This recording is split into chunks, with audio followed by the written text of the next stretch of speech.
Workman compensation act 1923 workman को कहाँ कहाँ कंपनसेशन मिलता है, मुआवजा वगैरह मिलता है। इसमें कहा गया है इट्स एम्प्लॉयर्स लाइबिलिटी टू पे, यह एम्प्लॉयर की जिम्मेदारी है पे करने की अगर कोई इंजरी होती है एक्सीडेंट द्वारा। ओके, एक्सीडेंट द्वारा अगर कोई इंजरी होती है एम्प्लॉय को, वर्कमैन को ड्यूरिंग एम्प्लॉयमेंट, काम के दौरान, या फिर कोई उसे डिसीज़ होती है, बीमारी होती है इन ऑक्यूपेशन, किसी काम के द्वारा या काम के दौरान, तो यह एम्प्लॉयर जो है उसकी जिम्मेदारी है पे करने की, कंपनसेशन, मुआवजा पे करने की। इसकी 5 प्री रिक्विजिट्स हैं, 5 शर्तें हैं। वह क्या हैं कि एम्प्लॉय को पर्सनल इंजरी हुई हो, personal injury must be sustained by the employ. Personal injury क्या होती है? पर्सनल इंजरी होती है फिजिकल इंजरी, उसकी मतलब बॉडी वगैरह को इंजरी हुई हो। साइकोलॉजिकल इंजरी, उसको कोई मानसिक क्षति हुई हो या फिर उसकी रेपुटेशन को क्षति हुई हो, ठीक है, उसकी बदनामी वगैरह हुई हो। नॉट पर्सनल प्रॉपर्टी,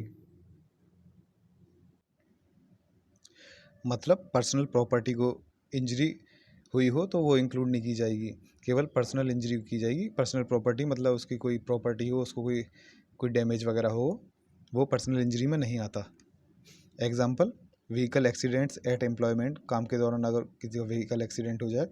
लिबल या सिलेंडर, लिबल सिलेंडर मतलब किसी को बदनामी करना लिखित तौर पे या मुँह ज़बानी, ठीक है। Indian News Chronicle versus Mrs Lazarus वाले केस में क्या हुआ था, जो वर्कमैन थी वो एक हीटिंग चैम्बर से कूलिंग चैम्बर में चली गई थी, जिस कारण उनको निमोनिया हो गया। यह फिजिकल इंजरी हुई उनके साथ, ठीक है, तो इनको कंपनसेट किया गया। दूसरी शर्त क्या है? Such personal injury as a result of accident, ये पर्सनल इंजरी जो हुई हो किसी एक्सीडेंट कारण हुई हो। एक्सीडेंट का मतलब क्या होता है? Accident means unexpected event that results in harm to some person. Accident का मतलब है कोई ऐसा इवेंट हो जाए जिसकी अपेक्षा ना की गई हो, इस इवेंट के कारण किसी को कोई नुकसान हुआ हो, किसी पर्सन को। तो पर्सनल इंजरी किसी एक्सीडेंट का रिजल्ट होना चाहिए, किसी अनएक्सपेक्टेड इवेंट का रिजल्ट होना चाहिए जो एक्सपेक्ट नहीं किया गया था।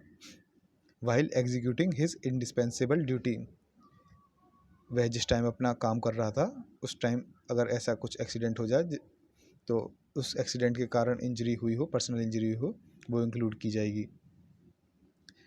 सच एक्सीडेंट अराइजन आउट ऑफ और in course of employment, okay, या तो एम्प्लॉयमेंट उसके काम के कारण हुई हो या काम के दौरान हुई हो, ठीक है। Arising out of employment means accident resulting out of work, जो एक्सीडेंट काम के कारण हुआ हो। If not been doing that work then no accident, अगर वह उस काम को नहीं कर रहा होता तो उस कोई एक्सीडेंट नहीं हुआ होता। Ram Prasad and others versus Rajasthan case में क्या हुआ था? नेचुरल लाइटिंग हुई थी काम के दौरान, ठीक है, वैन इन एम्प्लॉयमेंट, अगर वो वहाँ नहीं होता तो कोई एक्सीडेंट नहीं हुआ होता, तो यह भी कंपनसेशन के अंडर आया, उसको कंपनसेशन मिला। इन कोर्स ऑफ एम्प्लॉयमेंट मतलब वर्किंग आवर्स के दौरान हुआ हो या फिर एम्प्लॉयर की प्लेस पे हुआ हो और वह एम्प्लॉयर के बेनिफिट के लिए काम कर रहा हो। अगली शर्त है इंजरी रिजल्टेड इन, इंजरी का रिजल्ट क्या होना चाहिए कि परमानेंट और पार्शियल डिसेबलमेंट, या तो परमानेंटली डिसेबल हो गया हो, डिसेबल मतलब अब एबल नहीं हो, वो काम करने के लायक ना हो, परमानेंटली हो गया हो, या पार्शियली कुछ हद तक डिसेबल हो गया हो। For period more than 3 days, 3 दिन से ज़्यादा के लिए, 3 दिन से कम के लिए ये इसमें इंक्लूड नहीं होगा, 3 दिन से ज़्यादा के लिए ही। एंड रिड्यूस अर्निंग कैपेसिटी, इस कारण उसके कमाने की क्षमता जो है कम हो गई हो।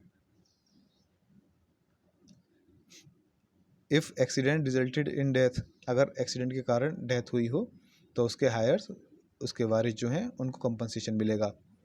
अगर यह एक्सीडेंट जो हुआ in course in if out of और इन कोर्स ऑफ एम्प्लॉयमेंट, काम के दौरान या काम के कारण हुआ हो। एक्सेप्शंस क्या क्या हैं? जैसे अभी हमने देखा था, अगर डिसेबलमेंट जो है 3 दिन से ज़्यादा की ना हो तो वो इसमें इंक्लूड नहीं होगी कंपनसेशन में। अगर उसकी डेथ ना हुई हो तब कंपनसेशन में इंक्लूड नहीं होगी, या फिर वह व्यक्ति जो है ड्रंक था, नशे में था, इस कारण ये एक्सीडेंट हुआ, तो इंक्लूड नहीं होगा। Employee intentionally disobeyed safety rules, जो एम्प्लॉय था, वर्कमैन था, उसने इंटेंशनली जानबूझ के सेफ्टी रूल्स का उल्लंघन किया, उनको नहीं माना। या फिर एम्प्लॉय इंटेंशनली डिसरिगार्डेड और removed safety grounds for their safety, जो सेफ्टी ग्राउंड्स वगैरह लगा रखे थे उनकी सेफ्टी के लिए उन्हें इंटेंशनली हटा दिया या डिसरिगार्ड किया, तो इन केसेस में जो है कंपनसेशन नहीं मिलेगा। अब देखते हैं occupational disease. Disease peculiar to employment और अराइज आउट ऑफ एम्प्लॉयमेंट, या तो उस एम्प्लॉयमेंट उस काम से संबंधित हो या फिर उस काम के कारण डिसीज़ हुई हो, वो ऑक्यूपेशनल डिसीज़ कहलाती हैं। शेड्यूल 3 में 3 पार्ट्स दिए हैं ABC। ये ऑक्यूपेशनल डिसीज़ जो हैं ये डीम की जाती हैं, मानी जाती हैं as an injury by accident, जैसे एक्सीडेंट के द्वारा ही इंजरी की गई हो डिसीज़ को, ऐसा माना जाता है इस एक्ट में। तो सेक्शन ये शेड्यूल 3 में जो 3 पार्ट थे ABC, इनमें क्या दिया गया है, इनमें दिया गया है किस किस तरह की डिसीज़ किस किस कैटेगरी में आएंगी। ए में क्या है, अगर इन द एम्प्लॉयमेंट, कोई एम्प्लॉयमेंट में काम में है ना, तो अगर उससे कोई इन्फेक्शियस डिसीज़ हो जाए, पैरासिटिक डिसीज़ हो जाए या लेड से कोई डिसीज़ हो जाए, तो वो कैटेगरी ए में आती हैं। और कैटेगरी बी में कौन सी आती हैं, अगर कोई आदमी एम्प्लॉयमेंट में है 6 महीने से कम नहीं होना चाहिए उसका एम्प्लॉयमेंट, मतलब कि 6 या 6 महीने से ज़्यादा उसने काम किया हो या एम्प्लॉयमेंट में हो, और उसे आर्सेनिक की बीमारी हो जाए या मरकरी से बीमारी हो जाए या फॉस्फोरस से या फिर extreme cold climate, extreme hot climate etcetera, इनसे अगर उसको कोई बीमारी हो जाए तो भी ऑक्यूपेशनल डिसीज़ में आ जाएगी। और कैटेगरी सी में है in the employment under more than one employer for period specified by central government, अगर वह एक से ज़्यादा एम्प्लॉयर के अंडर एम्प्लॉयमेंट में रहा हो और जैसे क्या कहते हैं जो पीरियड है कितने टाइम तक के लिए रहा हो यह गवर्नमेंट ने स्पेसिफाइड किया हो, उस कारण उसको ब्रोंको पल्मोनरी डिसीज़ हो गई हो कॉटन या हार्ड मेटल्स के द्वारा। ठीक है, तो ये कैटेगरी सी में आते हैं। अमाउंट ऑफ कंपनसेशन, कितना कंपनसेशन मिलेगा, पहला है डेथ होने पे मिलेगा 50% of monthly salary, monthly salary जितनी है उसका 50% इनटू उसको मल्टीप्लाई कर दिया जाए। अप्रोप्रिएट फैक्टर, ये अप्रोप्रिएट फैक्टर जो है कितने से मल्टीप्लाई किया जाएगा, ये अप्रोप्रिएट फैक्टर शेड्यूल वाई में दे रखा है, एक्ट के शेड्यूल वाई में। या फिर 80,000 रुपीज़, ठीक है, विच एवर इज़ मोर, अगर ये ज़्यादा आता है तो ये पेमेंट होगा, अगर 80,000 ज़्यादा है अमाउंट इन दोनों में से तो 80,000 का पेमेंट होगा।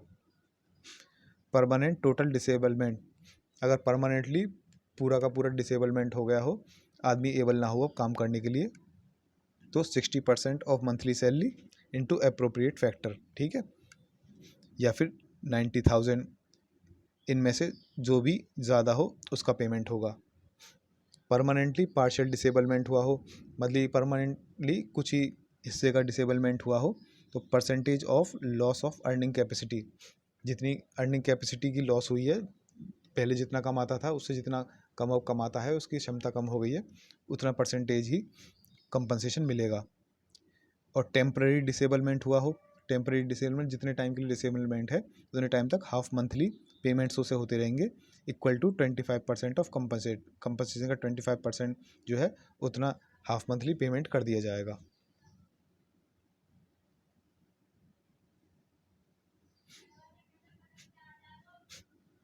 तो ये था आपका वर्कमैन कंपनसेशन एक्ट।